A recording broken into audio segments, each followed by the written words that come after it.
Olá! Hoje o nosso mergulho profundo é direto nas páginas, nas anotações, e naquelas entrelinhas de um material que, tipo, virou a cabeça de muita gente sobre o que significa construir riqueza de verdade.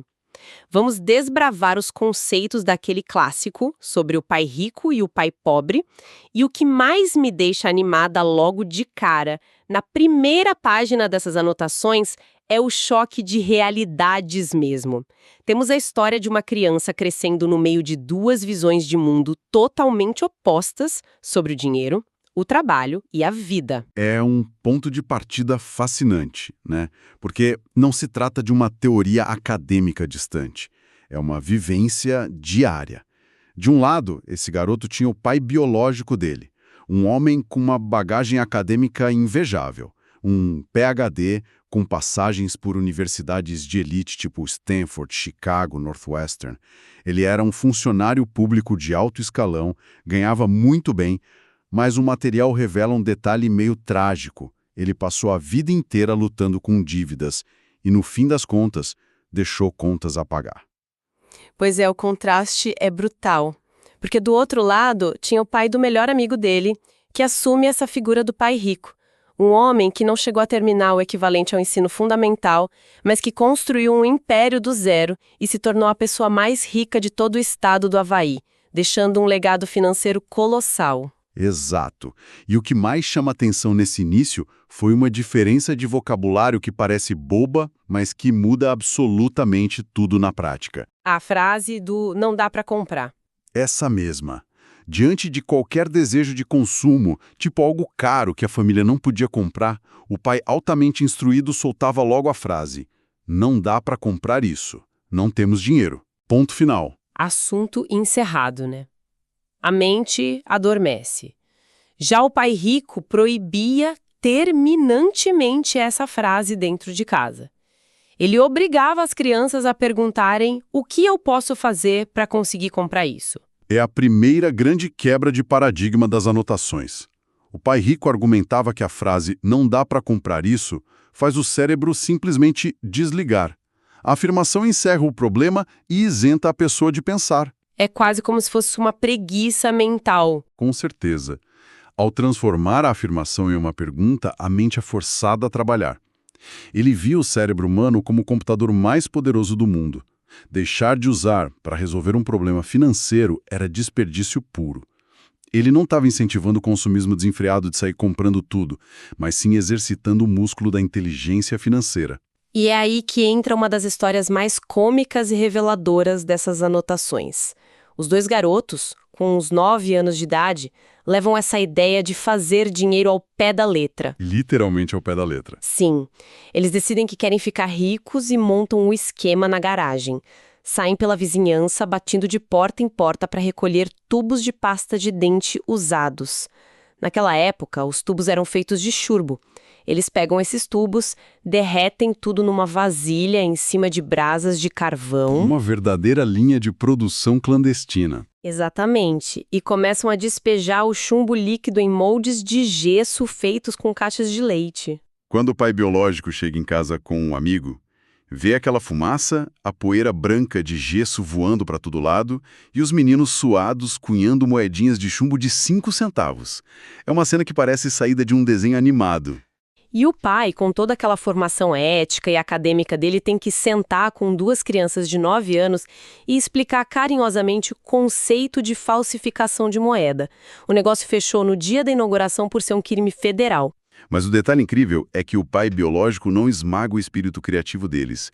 Ele diz que eles demonstraram uma imaginação absurda e tiveram coragem de agir. E é nesse momento que ele dá o melhor conselho possível. Vão conversar com o pai do seu amigo.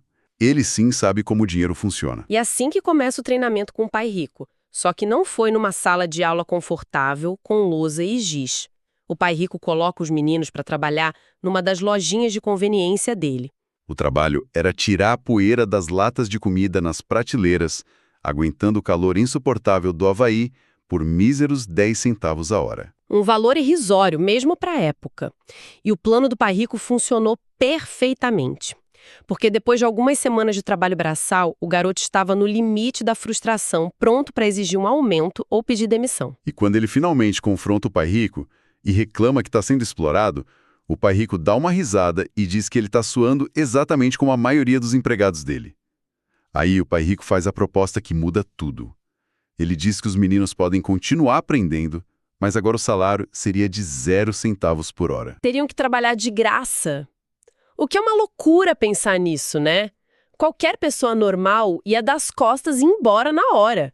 Qual é a lógica por trás de fazer 2 crianças trabalharem sem ganhar absolutamente nada? A lógica é desprogramar a reação emocional que a maioria da humanidade tem em relação ao dinheiro. O pai rico queria ensinar a não tomar decisões baseadas em 2 emoções primárias, que são o medo e o desejo. O medo de não ter dinheiro para pagar as contas é o que faz as pessoas acordarem todo dia e irem para um trabalho que muitas vezes detestam. E quando o contra-cheque finalmente cai na conta, o desejo e a ambição assumem o controle, fazendo a pessoa pensar em todas as coisas maravilhosas, nos luxos e nos passivos que o dinheiro pode comprar. É um ciclo sem fim. Trabalhar de graça forçou os garotos a pararem de focar no contra-cheque. O material usa uma analogia perfeita para isso, a do burro e a cenoura. Viver correndo atrás de um salário é como ser um burro puxando uma carroça pesada, porque o dono fica balançando uma cenoura amarrada numa vara bem na frente do nariz dele. O dono da carroça está indo exatamente para onde quer ir, mas o burro está apenas perseguindo uma ilusão. No dia seguinte, a única coisa que muda é que vai ter uma cenoura nova. É como modernizar a esteira ergométrica. A pessoa pode até correr mais rápido ou comprar uma esteira mais cara, mas continua exatamente no mesmo lugar. Exato. E ao tirar a cenoura do salário, a mente dos meninos foi obrigada a procurar oportunidades que estavam invisíveis para as outras pessoas na loja. Como eles não ganhavam nada, eles começaram a observar o ambiente com outros olhos. Eles notaram que a gerente da loja arrancava a metade superior das capas dos gibis que não eram vendidos, para devolver ao distribuidor como prova de encalhe, e jogava o resto da revista no lixo. Eles viram ali uma oportunidade de ouro. Fizeram um acordo com o distribuidor para ficar com esses gibis, sem capa, prometendo que nunca os revenderiam. E o que eles fazem com isso é genial. Eles não vendem. Eles limpam um cômodo no porão da casa e montam uma biblioteca de gibis para as crianças da vizinhança. A entrada custava 10 centavos e a criança podia ler quantos gibis conseguisse em 2 horas. Era muito mais barato do que comprar uma revista nova. Para tomar conta do negócio, eles contrataram a irmã mais nova do amigo para ser a bibliotecária e pagavam $1 por semana para ela. É basicamente um protótipo físico do que hoje a gente conhece como modelo de assinatura de streaming. Tipo uma Netflix dos gibis. É uma sacada brilhante porque ilustra a transição de trabalhar pelo dinheiro para fazer o dinheiro trabalhar. O negócio gerava quase $10 de lucro por semana, o que era uma fortuna para 2 crianças na época. A grande virada de chave é que o sistema funcionava e gerava renda mesmo quando eles não estavam lá. Eles podiam estar jogando beisebol e o dinheiro continuava entrando. Eles deixaram de ser empregados na loja de conveniência e se tornaram donos de um sistema. Construir um sistema que gera dinheiro é incrível. Mas as anotações trazem um balde d'água fria histórico logo depois. A história de uma reunião famosa que aconteceu em 1923 num hotel em Chicago. O material relata que estavam lá as mentes financeiras e os líderes mais brilhantes do mundo daquela época. Presidentes das maiores siderúrgicas, donos de empresas de gás, gigantes da especulação de Wall Street. Pessoas que controlavam o dinheiro do mundo. Mas, 25 anos depois, a maioria absoluta desses homens terminou a vida completamente falida, vivendo de favores, loucos ou na prisão, devastados pelo colapso de 1929. Esse evento histórico serve para ilustrar a regra número 1 da alfabetização financeira. Que é que não importa quanto dinheiro se ganha, mas sim quanto dinheiro se conserva ao longo do tempo. Isso. A gente vê o mundo cheio de histórias de ganhadores de loteria ou atletas famosos que ganham dezenas de milhões e poucos anos depois estão dormindo no sofá de parentes. A inteligência resolve problemas e produz dinheiro, Mas dinheiro sem inteligência financeira desaparece muito depressa. E como o pai rico ensinava inteligência financeira para crianças? O material mostra que ele reduzia tudo a desenhos simples. A base de toda a contabilidade dele era a regra de ouro, a diferença fundamental entre um ativo e um passivo. Ele dizia que as pessoas devem passar a vida inteira focadas em comprar ativos. De forma muito simplificada, um ativo é algo que coloca dinheiro no bolso, quer a pessoa trabalhe ou não. Um passivo é algo que tira dinheiro do bolso. É só isso. Parece simples demais, mas é na aplicação desse conceito que a vasta maioria das pessoas se perde.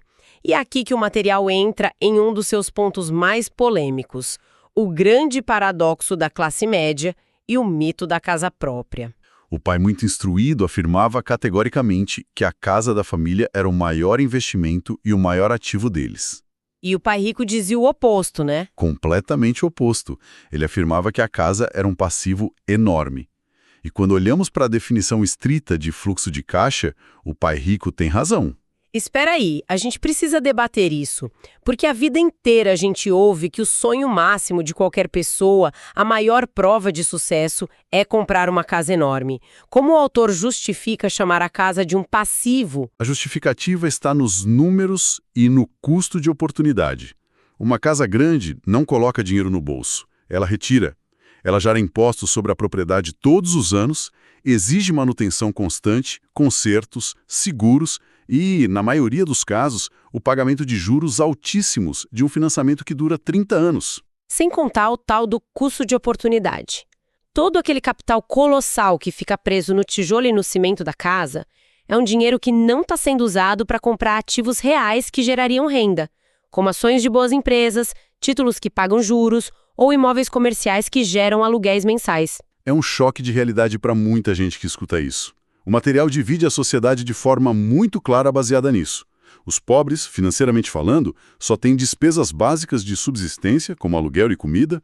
A classe média, à medida que o salário aumenta, começa a comprar passivos. Financiamento de casas maiores, carros do ano em infinitas parcelas, cartões de crédito, acreditando de forma absoluta que estão construindo patrimônio, quando na verdade estão apenas aumentando as despesas na mesma proporção da renda. Enquanto isso, os ricos focam incansavelmente em comprar ativos genuínos que criam uma bola de neve de renda passiva. Essa dinâmica da classe média é o que mantém as pessoas presas na corrida dos ratos. Se a única fonte de renda de uma pessoa é o salário do emprego, e cada aumento de salário resulta na compra de um carro melhor ou de uma casa maior, essa pessoa está apenas correndo mais rápido na mesma esteira. O que nos leva a uma distinção fundamental que o material faz: a diferença entre ter uma profissão e ter um negócio. Essa parte é brilhante e traz a história do Ray Kroc, o homem que transformou o McDonald's numa potência global. A fonte relata que Kroc foi dar uma palestra para estudantes de administração e depois do evento, num tom mais descontraído, perguntou aos alunos em que negócio eles achavam que ele atuava. Todo mundo riu, porque a resposta parecia óbvia. Você vende hambúrgueres, rei. Mas ele respondeu seriamente que o negócio dele não era fazer hambúrgueres. O negócio dele era o mercado imobiliário. A grande sacada do McDonald's sempre foi a terra. O franqueado compra o direito de operar a marca, mas é o franqueado quem paga o aluguel do terreno ou financia a compra do local. Ray Kroc sabia que o hambúrguer era apenas a isca para comprar as esquinas mais valiosas do mundo. E isso serve de espelho para a vida de todo mundo. Uma pessoa pode ser um engenheiro brilhante, um médico renomado ou gerente de banco. Essa é a profissão dela. É o que paga as contas no final do mês. Mas o negócio dessa pessoa, financeiramente falando, deveria ser a sua própria coluna de ativos. O sistema escolar treina a população para passar 40 anos cuidando dos negócios dos patrões. E todo mundo esquece de cuidar do próprio. E ao falarmos de sistema, chegamos a um dos maiores buracos negros do dinheiro para quem trabalha como empregado, que são os impostos. O material faz um mergulho profundo na lenda de Robin Hood e em como a taxação afeta as diferentes classes. E aqui as anotações registram o embate ideológico fortíssimo que o autor testemunhou em casa entre as visões políticas dos dois pais. Sim, é uma análise puramente descritiva das duas filosofias. E a gente precisa deixar muito claro para quem está acompanhando a gente que o nosso foco é apenas transmitir as ideias da fonte de forma 100% imparcial, sem tomar partido ou endossar nenhuma das visões, tá? De um lado, o pai instruído acreditava genuinamente que o governo tinha o dever moral de arrecadar mais impostos. Na visão dele, era necessário taxar a riqueza para financiar programas de apoio aos menos favorecidos, criar redes de segurança social e expandir os serviços públicos. Era uma visão de distribuição de renda para o bem-estar coletivo. E, por outro lado, o pai rico enxergava a máquina estatal de forma completamente diferente. Ele viu o governo como uma burocracia ineficiente e acreditava que o sistema de impostos, na prática, punia aqueles que produziam riqueza e recompensava aqueles que não produziam. Ele argumentava que quanto mais dinheiro o governo arrecada, maior e mais ineficiente ele se torna. São duas visões de mundo clássicas e diametralmente opostas. O autor narra como a ideia do imposto de renda foi vendida inicialmente para a população dos Estados Unidos e da Inglaterra, usando justamente a lógica de Robin Hood. Vamos taxar apenas os muito ricos para ajudar os mais pobres. A população adorou a ideia e votou a favor. Mas a análise do material é que o apetite do Estado por dinheiro cresceu tanto e tão rápido que a taxação desceu a pirâmide. O que começou como uma punição para os ricos acabou se tornando um fardo gigantesco que esmaga principalmente a classe média e a classe trabalhadora de hoje. E a ironia central dessa história é como os verdadeiros ricos reagiram. Eles não ficaram parados aceitando a taxação. Eles usaram o conhecimento financeiro para jogar o jogo com regras diferentes. Eles utilizaram brechas legais enormes, sendo a principal delas a criação de corporações ou sociedades anônimas. E é importante desmistificar isso. Quando falamos em abrir uma corporação, muita gente imagina fábricas gigantescas com chaminés e milhares de funcionários. Mas, na verdade, muitas vezes é apenas a abertura de um CNPJ, a criação de uma entidade jurídica formalizada por uma pasta de documentos na gaveta de um contador ou advogado. Quase um escudo mágico jurídico. E a diferença matemática que isso gera é assustadora. Pensa no caminho do dinheiro para um empregado comum. A pessoa ganha o salário, o governo tira o imposto logo na fonte, antes mesmo do dinheiro cair na conta, e a pessoa tenta sobreviver com o que sobra. A corporação faz o caminho inverso. Ela ganha o dinheiro, gasta o máximo que puder como despesas corporativas legítimas, como carros da empresa, viagens de negócios, jantares de reuniões, e só paga impostos sobre as migalhas que sobram no final. É uma vantagem colossal que permite que a riqueza permaneça nas mãos de quem a produz para ser reinvestida. O que exige um grau elevado de inteligência financeira. O material descreve essa inteligência como a intersecção de 4 habilidades: a contabilidade, para entender os números, a estratégia de investimento, para fazer o dinheiro render, a compreensão das forças de mercado, para saber o que as pessoas querem, e o conhecimento da lei, para usar as vantagens tributárias. É essa sinergia que dá a capacidade de praticamente inventar dinheiro, enxergando oportunidades onde a maioria só vê crise ou risco. Tem um exemplo nas anotações que parece até mentira de tão eficiente. O autor conta que numa época em que o mercado imobiliário estava em pânico e todo mundo estava fugindo, ele começou a frequentar os tribunais para olhar processos de falência. Ele encontrou uma casa que valia uns $75 mil, sendo liquidada na justiça por apenas $20 mil. Ele pediu $2 mil emprestados a um amigo para dar como sinal, anunciou a mesma casa no jornal no dia seguinte por $60 mil e encontrou um comprador rapidamente. Ele pegou uma promissória, que é basicamente um documento com força de lei onde o comprador se compromete a pagar a dívida, pagou o amigo de volta com os juros e embolsou $40 mil na coluna de ativos dele. Tudo isso com cerca de 5 horas de trabalho efetivo e usando quase nada do próprio dinheiro. O que levanta a pergunta óbvia. Se é tão simples e lucrativo, por que a maioria das pessoas não faz isso? A resposta do pai rico era direta: o medo paralisante de perder dinheiro. A vasta maioria das pessoas tem tanto pavor de errar que prefere deixar o dinheiro na poupança rendendo quase nada, porque sentem uma falsa sensação de segurança. O pai rico defendia o que ele chamava de mentalidade do Texas. Ele dizia que as pessoas precisam aprender a lidar com o fracasso, da mesma forma que os texanos lidam com a história deles, usando o exemplo da Batalha do Álamo. A história do Álamo é fantástica nesse contexto. Foi uma derrota militar brutal. Os texanos foram massacrados. Mas em vez de esconderem a derrota e sentirem vergonha, eles a transformaram num grito de guerra motivacional.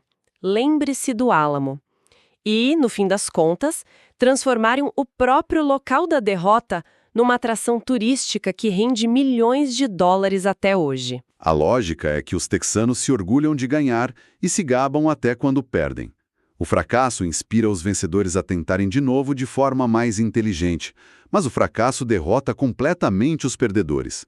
Quem foge a vida inteira do fracasso, foge junto do sucesso. E junto com essa coragem de agir, vem o conceito mais difícil de engolir dessas anotações: o hábito radical de pagar a si mesmo primeiro.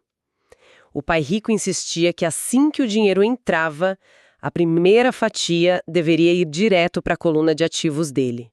Mesmo quando o orçamento estava apertado, mesmo quando faltava o dinheiro para pagar o governo, os fornecedores ou o banco, ele se pagava antes de pagar as contas. Isso soa muito contraintuitivo, mas na vida real precisamos ser sinceros.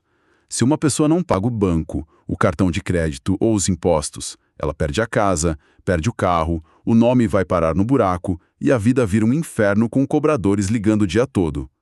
Como o autor justifica assumir esse nível de estresse e risco? A justificativa não é incentivar o calote crônico, mas sim usar a psicologia humana a favor da pessoa.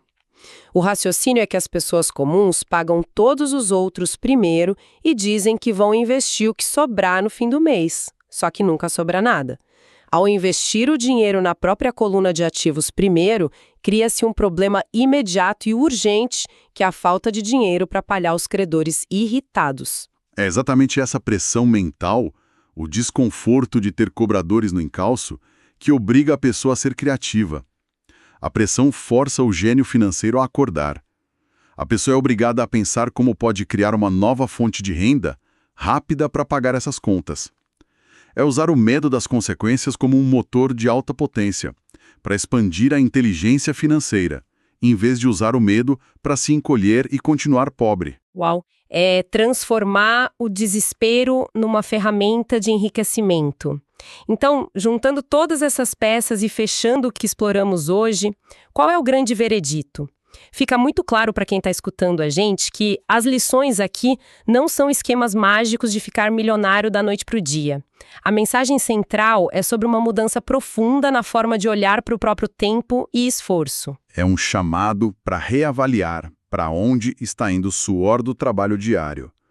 Entender a diferença entre ativos e passivos, dominar a mentalidade sobre dinheiro e perder o pavor de falhar são passos fundamentais para evitar o esmagamento por um sistema desenhado para manter as pessoas correndo na esteira para sempre. É sobre adquirir opções reais na vida, em vez de viver na defensiva. Sem dúvida. E para encerrar, há uma reflexão nas entrelinhas desse material que é verdadeiramente intrigante e a gente queria deixar para nossa audiência pensar a respeito.